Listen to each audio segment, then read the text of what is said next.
For many years, the CCP has loudly proclaimed itself a so-called technological superpower and invested heavily in space exploration. But news of rocket crashes has repeatedly emerged. In January 2026 alone, the very beginning of the year, 2 rocket launch failures occurred on the same day, shocking the Chinese people and the world. A scrapyard in northwest China recently collected debris from 4 crashed rockets. Previously, buying used rockets was thought to be a joke, but it turns out it's real. On January 17th, China experienced 2 consecutive rocket launch failures. First, the Long March 3B carrying the Shijian 32 satellite failed to launch. Then, the maiden flight test of the privately owned Series 2 rocket, a spectacular sky fireworks rocket, landed perfectly. This is the moment the Series 2 rocket exploded in midair. The Long March 3B rocket was developed by the First Academy of China Aerospace Science and Technology Corporation and is China's primary launch vehicle for high-orbit satellites. According to reports, the failure is due to the third-stage rocket. The core function of the third-stage rocket is to accurately send the satellite into the predetermined orbit. The problem with the third-stage rocket may be related to multiple aspects, including engine fuel supply, thermal protection, and attitude control system. This wasn't the end of it. On January 17th, the Series 2 commercial launch vehicle also failed to launch. It was reported that it ignited and lifted off from the Jiuquan Satellite Launch Center at 12:08 p.m. on the 17th, but an anomaly suddenly occurred during the rocket's flight, leading to the failure of the Series 2 maiden flight. In less than a day, even less than 12 hours, 2 rocket and satellite launches failed. Series 2 is a privately developed rocket. I can understand its first launch failure, but the Long March 3B carrier rocket has almost never had a failure. Its last launch failure was in 1996. I checked, and in the past 3 years there have been about 6 rocket launch failures, an average of 2 per year. And this year, just halfway through January, 2 have already occurred, especially at a time when space exploration is such a hot topic. So sometimes I really feel it's just incredibly coincidental. So coincidental that I feel like I'm living in a giant information cocoon. And this isn't the only clumsy attempt by the CCP in 2026.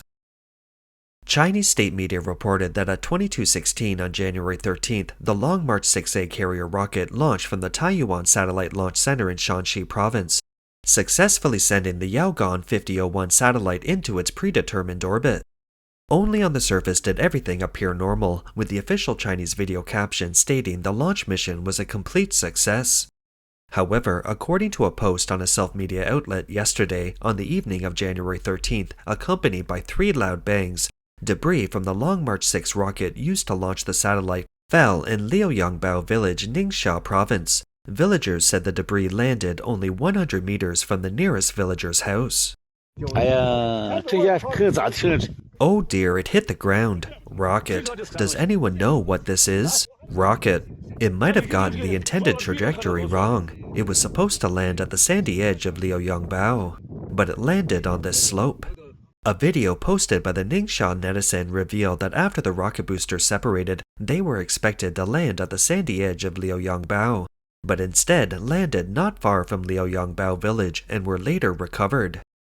Netizens commented, "They're not afraid of hitting people," others said. So that's what the loud thud last night was. It was terrifying. Residents also filmed the rocket catching fire in the dark. The article reveals that although the CCP claims to have evacuated nearby villagers, videos show villagers active near the rocket debris landing site, some completely unaware of the debris falling. While the CCP celebrates the successful rocket launch, it makes no mention of the debris hitting villages. Related videos have also been deleted. One person commented, "I also heard it in Ulaanbaatar, Inner Mongolia." Another said, "I was wondering what that sound was last night. I thought it was an earthquake." Informed netizens reveal that the rocket debris fell in Yanqi County, Ningxia, Dingbian, Shanxi in Inner Mongolia, Yanqi County, Dingbian County, and Utiok Banner in Inner Mongolia are all geographically adjacent. Local government officials in Inner Mongolia sent people to cover the rocket debris that crashed in the area with cloth, prompting netizens to joke. They're afraid to be exposed. Videos show several houses nearby. A netizen from Inner Mongolia confirmed this by posting, saying, "I was terrified yesterday." Others said, "It almost landed in someone's yard." Coincidentally, this time the rocket debris landed in Ningxia in Shanxi, precisely in northwest China. On January 21, 2026, a shocking video circulated online. A scrap metal recycling station in northwest China collected 4 crashed rockets. What are you guys collecting? Look what I'm collecting. Big business, collecting several rockets, 4 rockets in total. Anyone dare to collect them? They're on the ground. Some netizens joked, I used to think buying used rockets was a joke, but it turns out it's real. This also proves that there are just too many rocket launch failures. Musk collects round rockets, buddy, you collect flat rockets. Musk is first, you're second, both are rocket recycling bosses. Some people express doubt. They just sell it as junk without investigating where the problem occurred. After all, in people's minds, if a rocket launch fails, the debris should be transported back to investigate the cause. How can it just be sold as scrap? The CCP gave everyone such a big surprise at the beginning of 2026.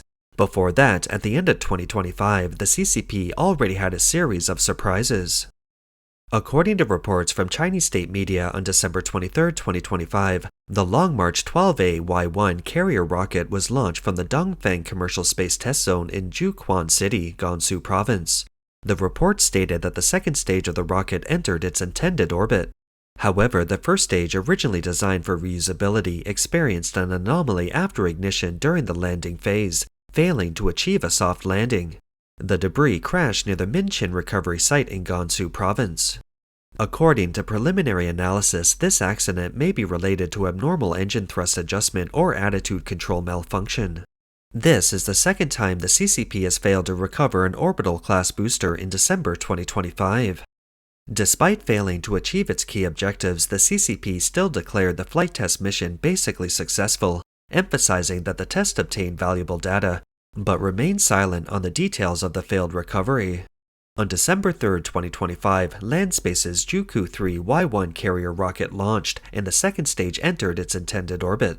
However, the simultaneous first stage recovery verification process experienced an abnormal combustion, failing to achieve a soft landing at the recovery site, ultimately declaring the rocket recovery test a failure. Despite this, the CCP shamelessly packaged this failed recovery as a so-called interim achievement. Even more unbelievable is that in late 2025, several Chinese aerospace professionals disclosed to overseas Chinese media that after frequent rocket launch accidents, some within the Chinese military attributed the repeated failures to failure to consult a Feng Shui master as per tradition. Before Xi Jinping came to power, a Feng Shui master was invited to conduct a brief ceremony and burn incense before each rocket launch, checking the location and adjusting equipment placement. An insider said that in 1996, before the launch of the Long March 3B rocket, a Feng Shui master warned of seeing bloodshed. But the Chinese government ignored the warning and insisted on launching, resulting in a serious accident. It seems that the CCP, which verbally proclaims materialism, still values the opinions of Feng Shui masters. Why is the CCP so determined to conduct rocket recovery technology experiments? Reusable rocket technology is seen as key to achieving high-frequency launches, deploying large-scale satellite constellations, and reducing launch costs. It's widely believed that Beijing's race to develop reusable rockets is aimed at supporting a large-scale satellite constellation plan, thereby attempting to counter Elon Musk's SpaceX Starlink system. The CCP is promoting the Thousand Sails project, intending to deploy 15,000 satellites by 2030. However, in reality, the CCP's technological shortcomings are a problem that cannot be ignored. Shen Mingxi, a researcher at the Institute for National Defense and Security Research in Taiwan, pointed out that reusable rockets are extremely difficult to develop because they involve multiple core technologies such as precise engine ignition, attitude control, and material durability. Furthermore, some aerospace experts state that even if rockets are successfully recovered, this does not necessarily mean the CCP has truly achieved reusability. This is because recovered rockets still require efficient and rapid structural health testing technology and a comprehensive evaluation of the fuel tank, engine, structural load-bearing components, and thermal protection system is necessary to confirm whether they meet the requirements for relaunch. Currently, only the United States can be said to truly master and scale up the application of reusable rocket technology. Musk's SpaceX, however, successfully recovered the first stage booster of the Falcon 9 rocket 5 years ago and is now gradually achieving routine commercial operation. Shen Mingxi pointed out that the CCP lags behind the US by at least 10 years in this crucial technology. If broken down into different technological fields, the lag might be more than 10 years. No wonder some people are telling those who bought aerospace stocks, aerospace investors, hold back. That's all for today. If you enjoy our content, please give us a thumbs up, subscribe, leave a comment, and share it with a friend. We appreciate your support, and we'll see you next time.